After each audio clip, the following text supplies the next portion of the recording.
बीरेन जी, बहुत स्वागत है आपका। आप बताइए कि उत्तर प्रदेश की राजनीति में किसके पास की क्या गठबंधन है, कौन अपने बूथ को स्ट्रांग कर रहा है, किसके साथ यूथ है, किसके साथ महिलाएं हैं, किस पॉलिटिकल पार्टी के पास की सेनाओं में कौन कौन से नए अलायंस पार्टनर्स जुड़े हैं और क्या परिदृश्य आप महसूस कर रहे हैं?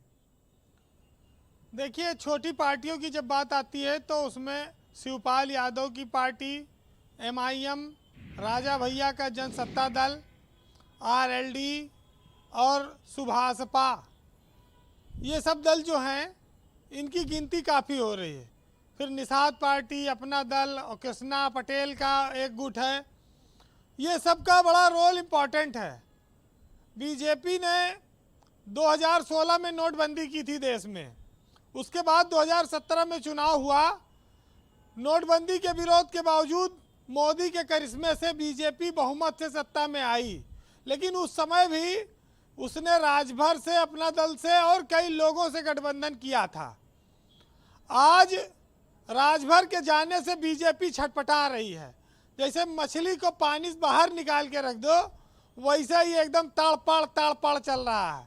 अब ये महाभारत के ज्ञान और अर्जुन का उदाहरण दिया जा रहा है, लेकिन दर्द है, संभाल नहीं पाए।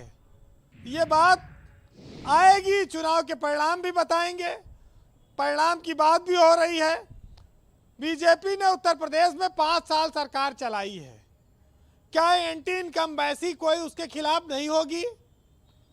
क्या ये जो छोटे छोटे दल हैं, ये अगर एकजुट हो गए, अगर आज तारीख में आप देखें तो अखिलेश यादव के साथ राष्ट्रीय लोकदल, महान दल, ओम प्रकाश राजभर, कृष्णा पटेल, ये सब लगभग आ चुके हैं। साफ है इनका गठबंधन।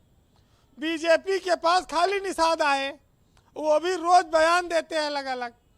तो बीजेपी क्या पहले से और ज़्यादा मजबूत हुई कि उसे किसी के सहारे की जरूरत नहीं है, या उसके साथ कोई आना नहीं चाह रहा, या वो बसपा और कांग्रेस की तरह हो गई है कि कोई सोचता है कि इस नाव पे बैठने से अच्छा है कि कूद के मर जाओ। जो 5वीं बार उत्तर प्रदेश का मुख्यमंत्री बनने का दावा कर रहा है, वो कैसे कर रहा है? भाई 19 सीट पिछली बार जीती बसपा, तो क्या आपकी 190 जीत जाएगी कि 290 जीत जाएगी? मायावती को मुख्यमंत्री 5वीं बार कैसे बनाया जा सकता है? या तो बीजेपी सहारा दे या समाजवादी पार्टी सहारा दे। बिना सहारे के और बिना चारे के हाथी अब खड़ा नहीं हो सकता। तो ये दोनों बातें हैं।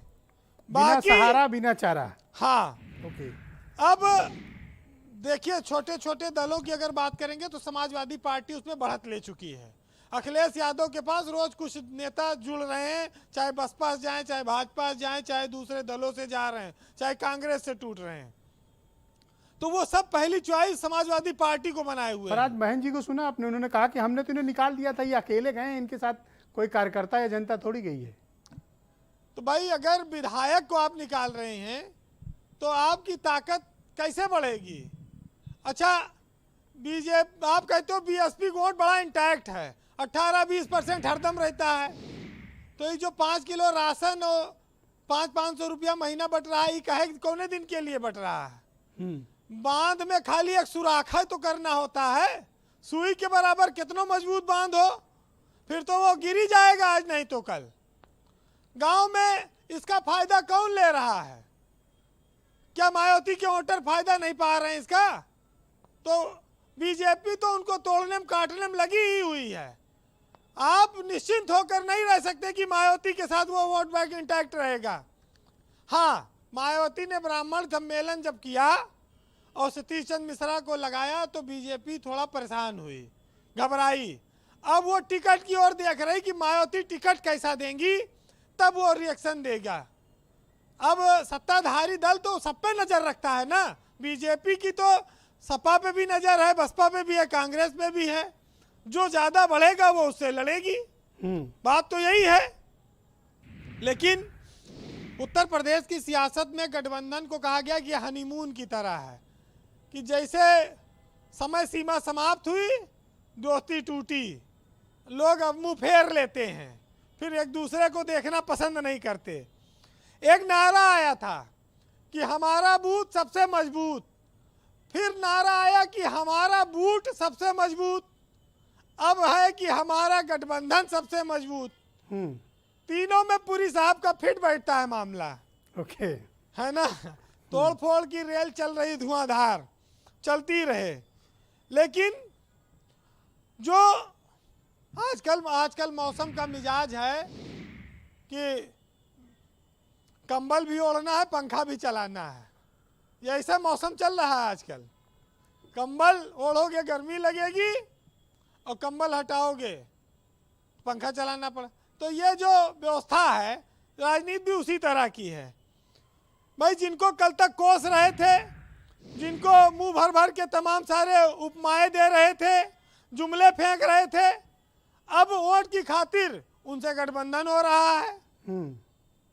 भाई जो लोग अपने घर के नाली के पड़ोस के और सड़क की गंदगी की समस्या नहीं सुलझा पाते, वो फेसबुक पे देखिए देश की बड़ी बड़ी समस्याएं के बारे में लिखते हैं, सुलझाते हैं। तो ऐसे ही हमारे देश के नेता और गठबंधन हो रहे हैं। जी वीरेंद्र। तो कुल मिलाकर ब्रजेश जी यही है कि हम जिस समाज में हैं वहाँ पर अवसरवाद का मामला है, सरकार बनाना है, सत्ता सुख भोगना है। जो सत्ता में बैठे हैं उनको मजा आ रहा है, किसी तरह छोड़ना नहीं चाहते, और जो नहीं आ पाए वो आने में लगे हैं। आम आदमी पार्टी इस बातचीत में कहीं किनारे रह गई। कांग्रेस, बसपा, आम आदमी पार्टी ये सब जितना सक्रिय होंगी, किसको नुकसान होगा किसको फायदा होगा ये हर कोई जानता है। बहरहाल जी वीरेंद्र जी, कागज के इंसानों पर आग की निगरानी है, अंधी सत्ता के हाथों मासूमों को जान गंवानी है। हर कोई यहाँ किसी न किसी पार्टी के विचारों का गुलाम है, इसीलिए भारत का ये हाल है। किसान बेहाल है, नेता माला माल है। महागठबंधन का देखो हाल, सीटों के बंटवारे में मचेगा बवाल, और जिनके खिलाफ लगाते थे नारे आजकल चूम रहे हैं उन्हीं के गाल। बहुत बहुत शुक्रिया वीरेंद्र जी, बहुत बहुत